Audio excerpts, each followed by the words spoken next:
essayez. Si vraiment vous avez du manuel, si vous aimez un petit peu des fois la complexité, venez. Ça peut être un métier qui peut vous apporter ce genre de choses.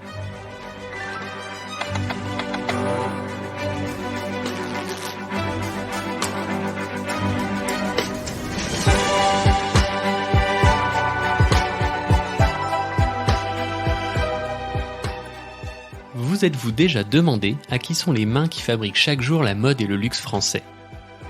Derrière chaque vêtement, chaque accessoire et chaque objet, il y a des femmes et des hommes qui perpétuent au quotidien des gestes et transmettent leur passion.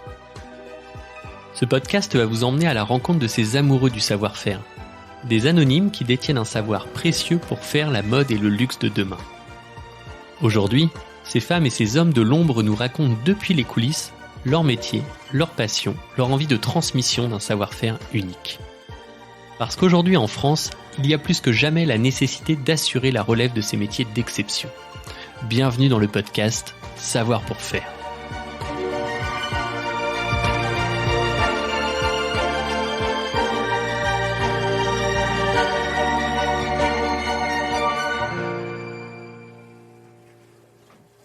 Nous partons pour l'Essonne, en Île-de-France, visiter l'entreprise Gainery 91.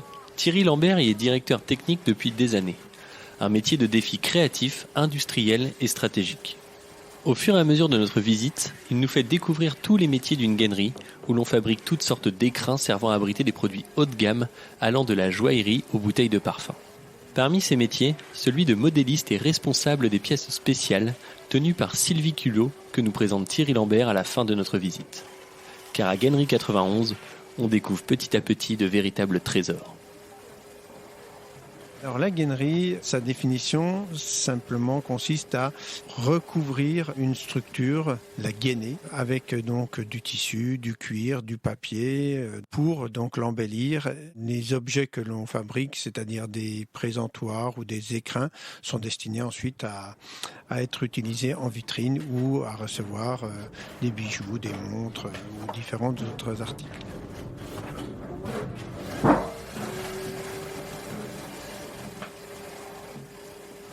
Et vous, votre rôle de directeur technique dans tout ça, en quoi il consiste concrètement ? Le directeur technique, en fait, l'interface, on va dire, avec le bureau de développement entre le commercial et la production. Donc, lorsque le client nous donne un brief et nous demande de développer un produit, on doit commencer par y réfléchir, voir comment aborder le problème. Ensuite de ça, apporter des visuels, des plans techniques pour voir si nous sommes en phase avec la demande du client. S'il est d'accord, s'il valide le projet, on va vraiment approfondir les plans pour pouvoir le lancer en fabrication.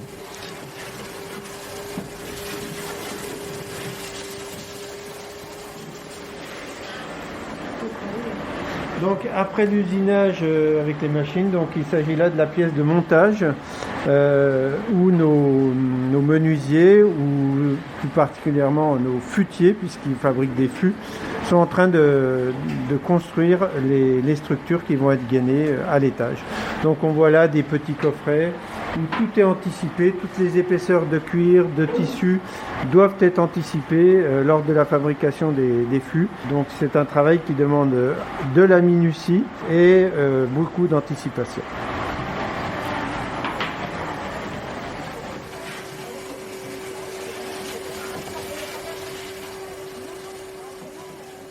Est-ce que vous pouvez nous parler plus en détail de la Gainery 91 ? Alors, Gainery 91 n'est pas une entreprise qui a été créée en 91, comme beaucoup de personnes le supposent. C'est une entreprise qui a plus de 50 ans d'existence, qui est depuis son origine basée dans l'Essonne, dont le numéro est 91. Nous sommes une petite cinquantaine de salariés basés sur le site de Montgeron. On a donc dans l'entreprise des menuisiers, que l'on appelle des fûtiers, des personnes qui font la gainerie elle-même. Nous avons besoin de personnes capables de faire de la dorure. Nous avons des activités qui s'approchent des activités que l'on trouve en maroquinerie, telles que la coupe, la piqûre, pour les pochettes et les articles semi-rigides. On se trouve dans l'atelier principal avec une majorité de personnel féminin. qui ont, disons comparativement aux hommes, souvent un doigté impressionnant et qui savent faire des produits donc très raffinés. Sandrine qui est en train de réaliser l'intérieur d'une pochette qui est destinée à la joaillerie. Les personnes qui sont ici sont habituées à travailler de façon très soignée et très minutieuse, puisqu'on est quand même dans le haut de gamme, donc on se doit d'avoir des produits qui soient à la hauteur des objets qu'ils vont contenir. Alors, étant directeur technique, je dirais qu'un produit intéressant à mes yeux est un produit qui va demander un développement technique et demander de chercher des astuces de fabrication, de nouveaux procédés, de nouvelles matières, créer un mécanisme pour arriver à faire un objet qui se démarque par rapport à ce que la concurrence va pouvoir faire et qui va nous permettre de nous mettre davantage en avant par rapport aux clients.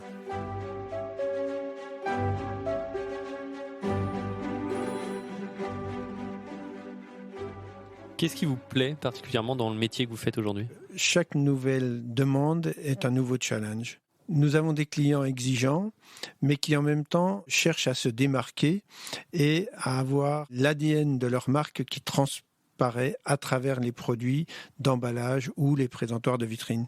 Ils sont toujours à la recherche de nouveautés et de notre côté, nous devons leur apporter aussi des solutions. Donc chaque nouveau brief est un nouveau défi. Et c'est ce qui rend le métier vraiment varié.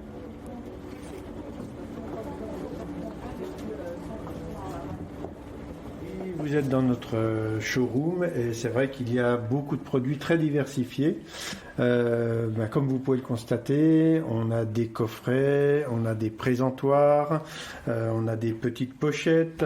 Nous produisons des articles pour la joaillerie, la montre, les spiritueux, les cosmétiques et les parfums également. Et en fait, on a une gamme très, très variée. Par exemple, ce coffret-là, il a typiquement été développé pour accueillir une bouteille de cognac d'une grande marque prestigieuse. Donc, il est habillé avec du cuir à l'extérieur, du satin à l'intérieur. Il est bien sûr personnalisé.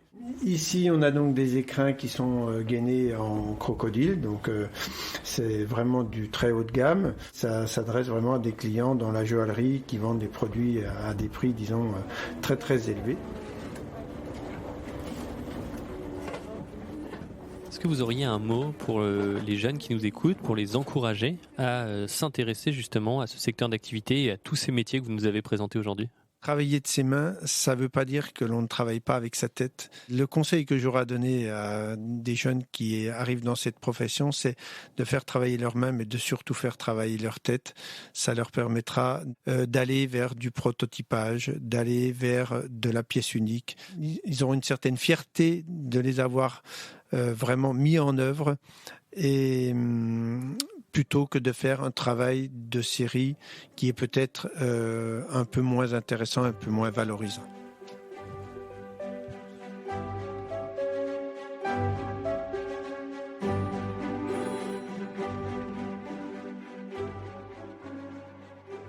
Là, c'est le poste que vous occupez aujourd'hui, c'est responsable des pièces spéciales.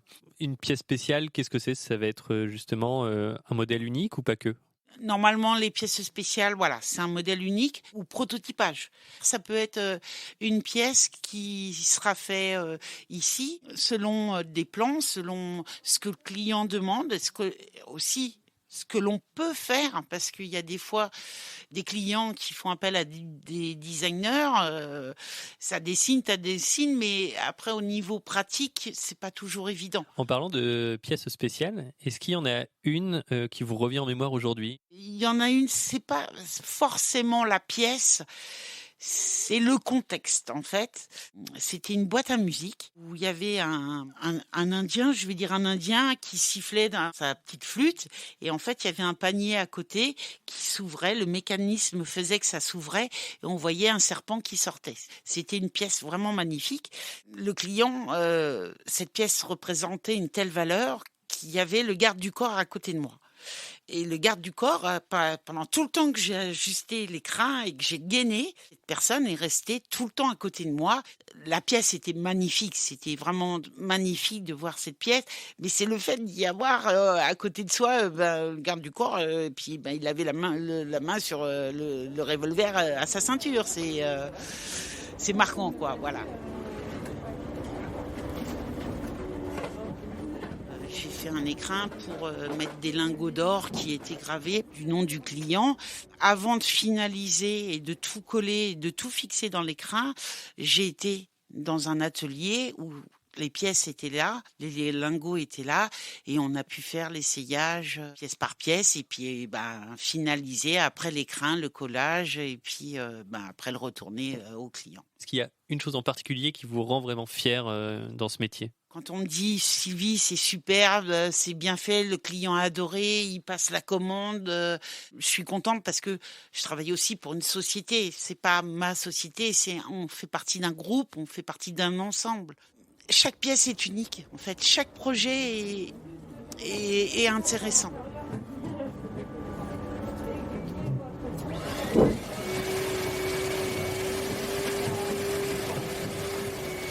Alors, nous sommes au dernier étage du bâtiment dans lequel nous avons notre stock de cuir et de tissu. Donc, vous voyez sur toutes ces étagères bien alignées les différents cuirs que nous avons à proposer à nos clients avec une gamme complète en agneau velours et une autre gamme en agneau lisse, ce que l'on appelle agneau nappa. Et ici, derrière nous, nous avons tous les tissus qui sont couramment utilisés pour le gainage, avec des matières qui sont désormais beaucoup plus éco-responsables, comme la feutrine dont on a parlé, ou également de la soie, du lin, et puis des matières à base de déchets de pommes, par exemple, qui sont tout à fait récentes sur le marché.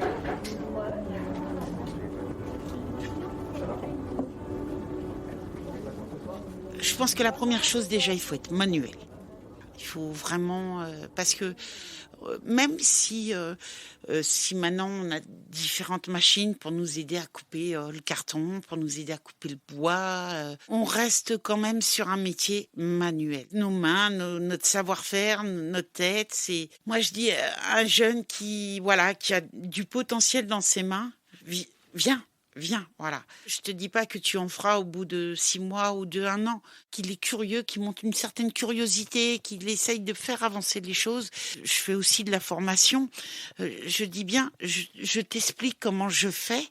Maintenant, si toi, tu as une manière de le faire différente, mais que le rendu, au final, est le même, tu fais à ta manière. On fait marcher sa tête, on fait marcher ses mains, on travaille, on touche avec ses mains, on façonne, venez, mais oui, venez, ou au moins essayez. Voilà, essayez. Si vraiment vous avez du manuel, si vous aimez un petit peu des fois la complexité, voilà, venez. Ça peut être un métier qui peut vous apporter ce genre de choses. Pour moi, c'est un travail de cœur et de passion, que ma curiosité de mon travail, j'ai peut-être un don, je ne sais pas. Mais voilà comment je l'interprète. Mes mains, c'est mes mains et tout le monde s'arrache mes mains. Voilà.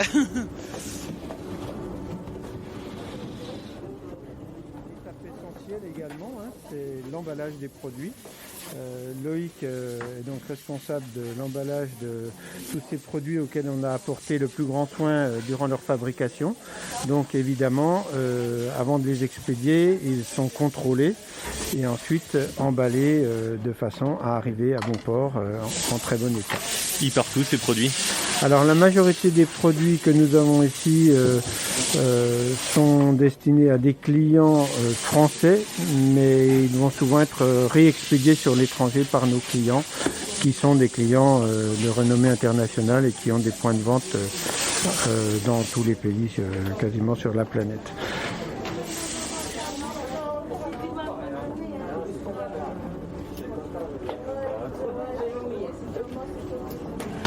On se met à plusieurs table et puis on tourne au fur et à mesure et puis on apprend parce que y a des gens qui savent par exemple pas tout faire non plus. Il y a des gens qui vont peut-être être mieux pour faire les extérieurs d'écran. Il y en a d'autres qui vont être peut-être meilleurs pour faire des intérieurs d'écran. Il y en a d'autres qui vont peut-être faire que de l'étalage. C'est plus l'aménagement des vitrines dans les magasins. C'est un métier qu'on fait avec passion.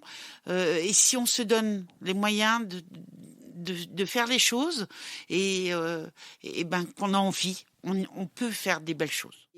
Et vous voyez, au bout de 33 ans, 35 ans de métier, je parle peut-être encore avec passion de mon métier, mais parce que je regrette pas et c'est un beau métier. Voilà, c'est un beau métier, qui est en voie de disparition, puisqu'en fait, quand moi j'ai passé mon CAP, c'était la dernière année où on faisait un CAP purement gainerie. CAP de maroquinerie, on en fait tout le temps, mais un CAP de gainerie, malheureusement, j'ai fait la dernière année.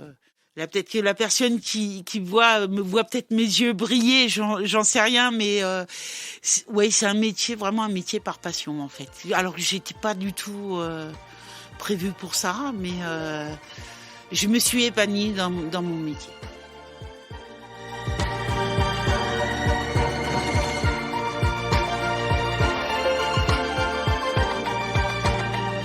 Pour exercer le métier de gainier, retrouvez les formations sur le site savoirpourfaire.fr et rejoignez la filière mode et luxe.